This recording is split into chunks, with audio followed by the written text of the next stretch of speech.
The Democratic Party has delayed the release of the results of today's Iowa caucuses due to inconsistencies. Thousands of registered Democrats attended more than 1,600 caucus sites across the state. But hours after all caucuses wrapped up, party officials are yet to make a declaration. The uncertainty leading some candidates to proclaim an early victory. For the organisers, it was shambolic. The candidates like Bernie Sanders, no technical glitch was going to prevent them claiming victory and the momentum granted by the Iowa caucuses.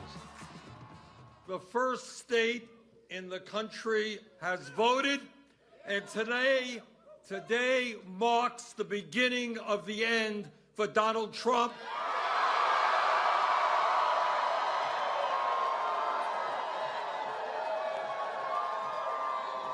The most dangerous president in modern American history. He knows that for many Democrat voters, this election is all about picking the candidate who can beat Donald Trump. Our main goal here is to make a change in the White House. And if we, if it's our specific candidate, if it's not Bernie, if it's Pete or if it's Warren or any of those people, we'll back them 100% as well. We need a change and we need it now. This was one of the nearly 1,700 locations where Iowans came to vote. A caucus is a very visual voting process. At the signal, voters scatter, heading to their favourite candidate's corner. 1, 2. Then the numbers for each are totted up. 6. If you come over and align with us, we can make Joe viable. Each campaign pleading for voters to change sides. If it can be slightly chaotic, this is democracy at work. Iowa is a comparatively small state and not very diverse, but as the first in the nation where people cast their votes, for a candidate to do well here confirms in the minds of all Americans that they are a serious contender. Making sense of the results in places like this was where the systems fell apart. Ready? Tails.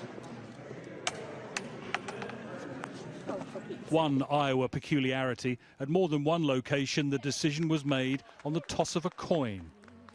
There appears to be good reason for optimism for both Senator Elizabeth Warren and former Mayor Pete Buttigieg, certainly enough to propel them forward in this race. It was a tough night for the man long regarded as the front runner, but Joe Biden's not giving up. This is bigger than any of us, it really is. We cannot allow Donald Trump to be reelected to the United States presidency again. I'm ready to give him a new nickname. The former President Trump, Chris. The former President Trump. Trump himself mocked all the chaos here as the circus rolls on to New Hampshire. Americans at last trying to answer that question of who will face Donald Trump come November.